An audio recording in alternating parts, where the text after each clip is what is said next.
For 2 decades, a loose-knit group that includes some of the country's wealthiest people has underwritten the political push for school choice, promoting ballot initiatives and candidates who favor competition for traditional public schools. But when a member of this elite group was elevated to Education Secretary, the appointment opened a philosophical schism that now threatens to shatter the alliance, turn billionaires against each other and possibly lead some school choice advocates to join with teachers' unions, their arch-enemies. Fueling the split is the anticipation of a plan from President Donald Trump's administration that could offer parents federal dollars to send their children to private schools, including religious and for-profit institutions. As much as we are aligned on change, we aren't always aligned on how much change or how.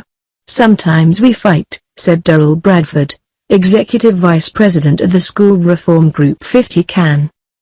The movement has been cleaved into 2 camps, those who want to use choice to improve public schools and others, like Education Secretary Betsy DeVos, who want to go further by allowing tax money to flow to private schools through vouchers, government-funded scholarships or corporate tax credits. The differences that once seemed minor are at the heart of a potential seismic shift in the school choice movement. School choice programs were first proposed in the 1950s by Nobel Prize-winning free market economist Milton Friedman. Since the beginning of this century, they have grown quickly, although the overwhelming majority of students still attend traditional public schools. 30 states plus Washington, D.C., have some combination of vouchers, government-subsidized education savings accounts or tax credits that help families afford private school tuition or encourage private groups to fund scholarships, according to EdChoice, an advocacy group founded by Friedman and his wife. Still, less than 1% of children in kindergarten through high school used vouchers to attend private schools in 2015. Just 5% of students were in charter schools that year, when charters were operating in more than 40 states. That's up from about 3% in 2008, according to the Department of Education. Charter schools are public but in several states are not held to the same accountability standards as traditional schools, which in theory gives them more freedom to innovate. When standardized test scores of children who switched to charter schools or used vouchers are compared with those of students who remained in traditional public schools, some results have been promising. Other studies have shown little effect or even worse outcomes. Walmart's Walton family, Los Angeles billionaire Eli Broad and the father of Microsoft founder Bill Gates have been some of the largest political contributors to the school reform movement, according to an analysis by the Associated Press of campaign finance records compiled by the National Institute on Money in State Politics and State Campaign Finance Regulators. Microsoft's Bill Gates avoids political contributions. His family's massive foundation, which his father, Bill Gates Sr., co-chairs, is a major contributor to education reform non-profits. The elder Gates contributes personally as well. In the past, contributions have flowed to reform-minded groups regardless of whether they supported public charter schools, vouchers for private schools or a combination. Now those funders are beginning to split into competing camps. Groups such as Stand for Children, which pushes for charter schools among other educational changes, are being more vocal now because the level of ambition of the efforts to expand vouchers is so high, said Jonah Edelman, co-founder and chief executive, who called the voucher proposals a dramatic effort to undermine public education. Edelman, whose organization receives part of its funding from Walton, Broad and Gates-related charities and family members, said his group will fight any administration effort to promote vouchers nationwide. Stand for Children has worked with teachers' unions in the past on state-level measures to provide more money for schools and raise teacher pay. But its calls for more charters often put it at odds with the unions, which are powerful political entities in many states. The American Federation of Teachers has had conversations with some charter school advocates it has opposed in the past about coordinating to fight a national voucher program, said Randy Wingarten, president of the union. to identify those who have shaped the school choice movement across the country. The AP analyzed the political contributions of 48 individuals and couples who had given at least $100,000 to related statewide ballot measure campaigns. That group accounted for the majority of reported contributions to campaigns favoring school choice initiatives from 2000 through last year. The donors nearly matched all the measure's opponents. The group also wields political clout in addition to school-related ballot initiatives. The AP analysis showed that the same wealthy funders contributed a total of more than $200 million from 2007 through last year to candidates and political action committees, some of which are supporters of school choice. The funders are from a variety of industries and regions, with a concentration of investors and tech innovators from Seattle and Silicon Valley. Some give millions more to research centers, legal funds, foundations, charter schools and scholarships that promote pieces of the cause. Political campaigns often are a clash of titans.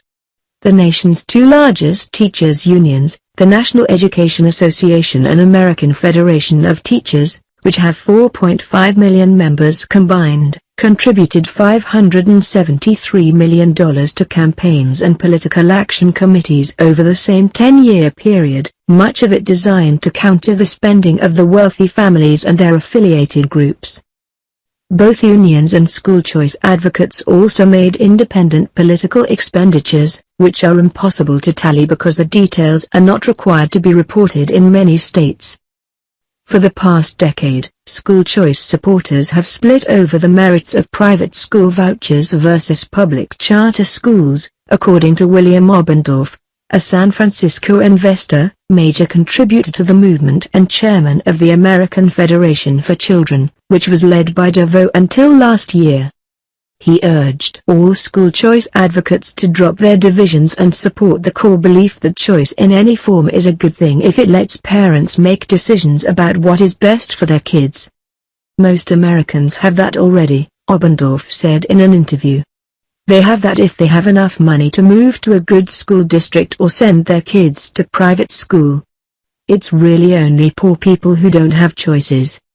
In a statement to the AP, a representative of the Waltons said the family is concerned about improving education quality for all children. It is not focused so much on how that is done. There have always been tensions in some quarters over the best ways to offer educational options to families, said Mark Sternberg, senior education advisor to the Walton family. School choice is a means to an end and not the end in itself.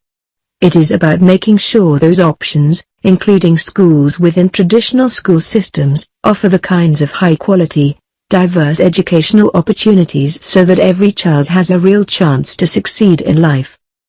Other wealthy school choice funders are adamant about improving the public education system and combating any effort that would take tax dollars away from it.